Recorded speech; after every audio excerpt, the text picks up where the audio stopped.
What's up, guys? Back at it again today. We took some snakes outside today so we can capture more of their natural colors. See what they actually look like when we bring them outside. These animals normally look a lot different.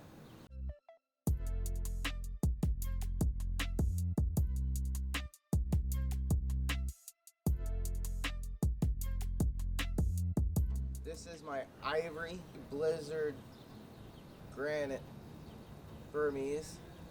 So I think I might be saying that a little wrong. So it's a super hypo, albino, and granite. So that's a double recessive with a super codominant. And this male I've had about a year. He's getting pretty big. He's growing at a good rate anymore. The grass really makes him pop. You can see a lot of his speckling, which I was truly able to determine whether he was a granite or not. His eyes are red, so that's how I was able to determine the albino. He's really friendly. Burms are known as the loose noodle snakes because they really don't wrap. Even compared to the retics, how they wrap on you, this guy's just really loose. He's really friendly. He's one of my more favorites when it comes to the Burms because I like the white. I'm really a big fan of the white snakes, especially when you get them out of the shadows. There we go. Burms, I think, are really good pet animals. Really good, have good qualities to them. Really hoping to produce some Burm babies this year. So let him crawl around for me. Spring is one of my favorite times of the year because I start getting the snakes outside again. You know, I really like to bring the animals outside, let them crawl around in the grass. Let's grab another white snake. I believe we already had this guy on a video, but had to bring him outside. Those orange speckles really pop more on him. The whites are a lot brighter, more clean, just a lot more definition to the colors. Those eyes are killer. They're like a gumball shape. They're like a gumball color almost. Half broken, white, ruby, or red. They're really, really stunning. Then all those colors. That pure white belly with the iridescence to it. You know, on a lot of these animals, you see a lot more of their iridescence in the sun, and especially on the belly. You know, getting that nice rainbow tint to it. Really hoping to produce some of these next year. Make them more affordable in the market. You know, these snakes from Bob Clark start out about $2,500. I'd like to see them in the more affordable range of $1,200, $1,500. Actually, quick little interesting fact. I got this snake in a trade from California. So I shipped one of my snakes over to Cali, and he sent me this dude back. Which was really scary, because he didn't have to send me back anything. He could have got me. You know, that's kind of the risk that we take when dealing with people that you don't really know. But he had a good reference, and I went with my gut. He just looks killer in the grass. It really makes his colors pop. Getting more spots as he ages. They seem to get a little brighter. I'd like to see this snake around 10 foot by the end of this year. That would be nice. He's around 6-7 feet right now. And this is a lavender super motley platinum. It's crazy once you get them into the sun how really white is silverish, reflective. Yeah. And then the faint of yellow on the top, how it just ends. His head's all yellow, and then as you get towards the back, it's just clean. Just cleans up, and then you get these splotches of orange in it that are really cool. Seems to be getting whiter as he ages too. I would definitely say. Let's grab another one. Whoa, guys! These guys all pop when they're outside. This is that paradox female. You know, these are those two ultras I have produced. It's really cool as these snakes are getting bigger. They're coming up on 2 years old. Her color, she's really getting more stripes, more whites. Oh, there we go. We got some sun coming back out. Dude, this one pops. This one is just looking good. As the more she ages and the more meals she eats. This snake will be really cool when it hits 10, 15 feet. I'm really hoping to have these at 10 foot this year. Get them in shape for breeding next year. I got two females here. These should really push the genetics to the next level. These eyes, dude, I can never get past her eyes. They are the most insane. They're completely half silver, half orange. And they're just insanely, like, pretty. Like, with this split difference in it. And this is a paradox. That's why she's so broke up as she is, if you guys don't know. Minnie is the mother to this snake. I produced this snake. I've had it since the day it was born. This is a platinum sunfire paradox. And as she ages, you keep getting more of these black. Like this black spot right here. Keep getting more of these. Keep coming through, coming through, coming through, coming through. In the tail, there's really starting to get a lot of them. So again, guys, like when we're outside, you can really get to see these animals' natural colors more. They really pop. The natural sunlight really brings out their iridescence. This snake just looks insane outside. Real bright green. Oh look, we got Curly coming out over there.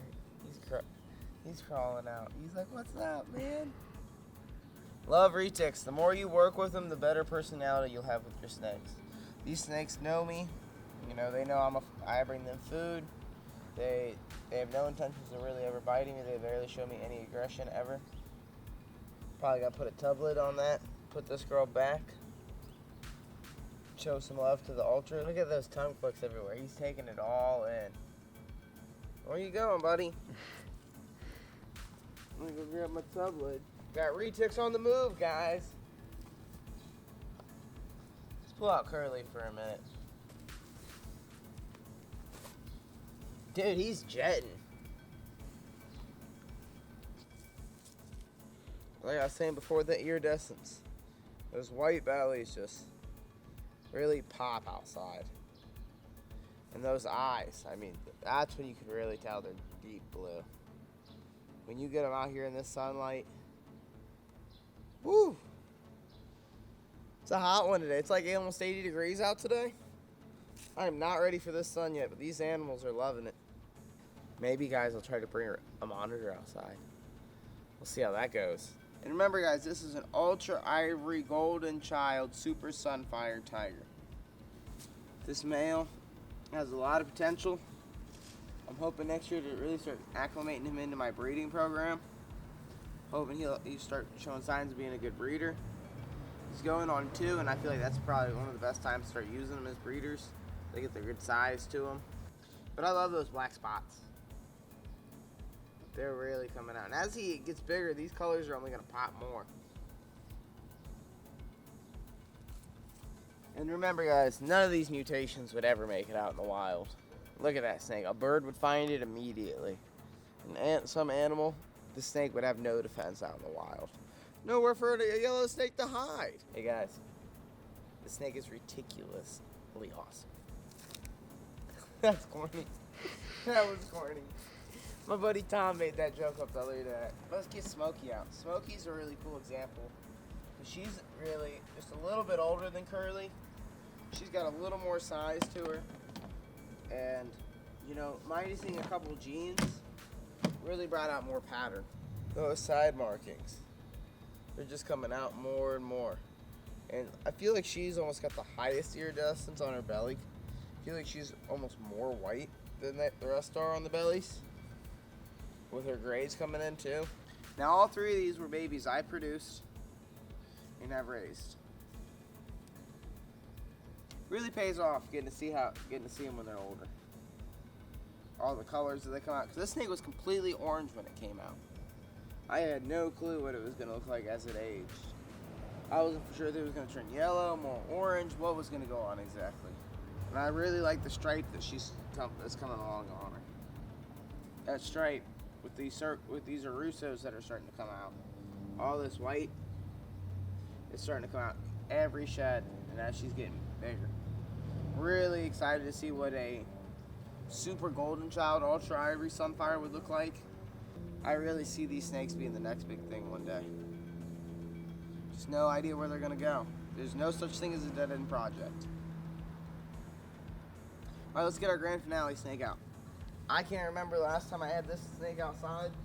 I don't think if I've ever taken a picture of her taking her outside. This is Chris's snake.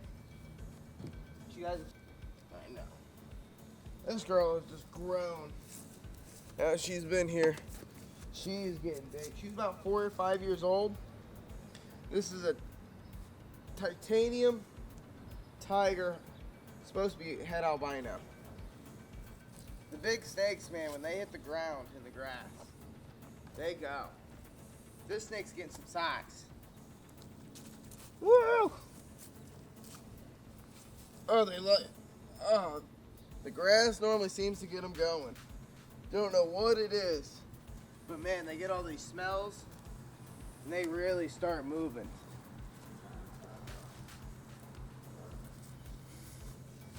Oh. She's just on the go. You know, this titanium is really, really pretty. She's getting some really good, nice weight on her, some good size. I'm hoping sooner or later we can get a clutch out of her. But again, guys, we used some virgin males this year. They didn't do the best for us.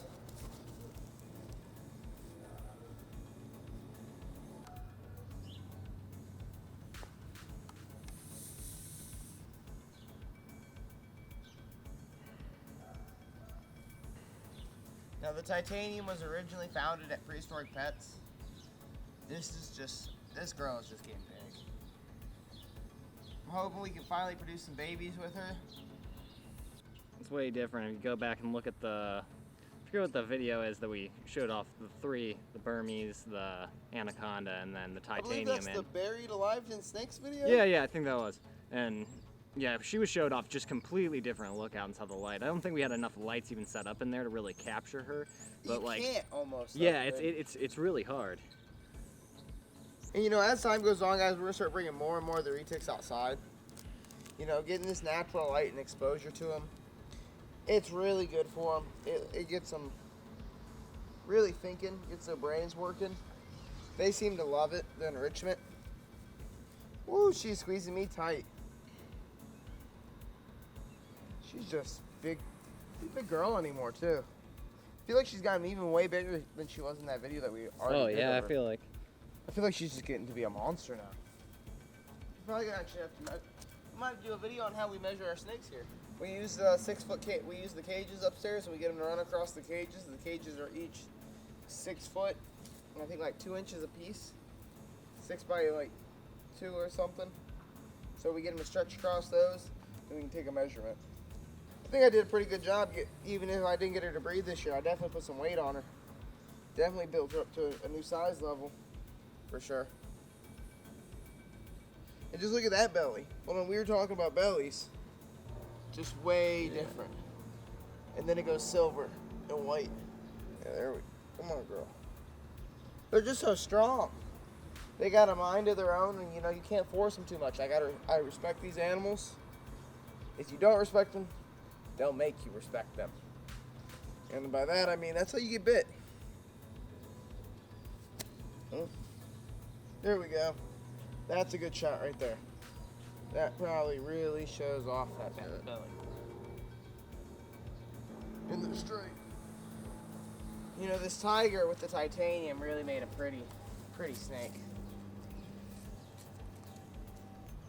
Surprisingly or not.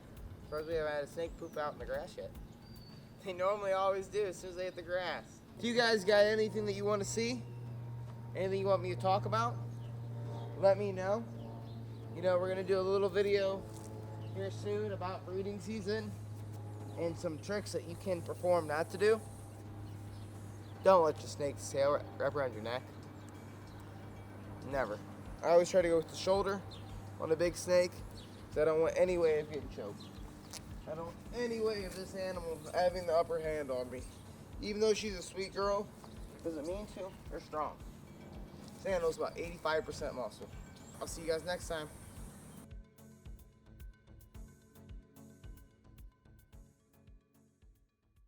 Take the iridescence while she's choking out my arm. Yeah. She's not pissed. Ugh.